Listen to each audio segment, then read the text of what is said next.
Hello my dear friends, ఎలా ఉన్నారు? మనం ఈరోజు ఈ వీడియోలో ఇవ్వబడినటువంటి ఆధారాలతో పదాలను రాద్దాం. ఇక్కడ మనకు కొన్ని పదాలు ఇవ్వబడ్డాయి. ఆ పదాలకు ఎదురుగా వా అనే అక్షరం ఇవ్వబడింది.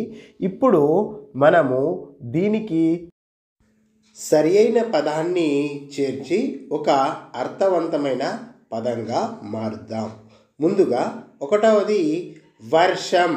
వర్షం అంటే వాన. వర్షం అంటే వాన. 7 రోజులు. 7 రోజులు వారం. నది కంటే చిన్నది. నది కంటే చిన్నదేంటి? వాగు. వీడు కాదు. వీడు కాదు. వీడు కాకపోతే ఎవరు? వాడు. వీధి అంటే అర్థం ఏమిటి? వాడ.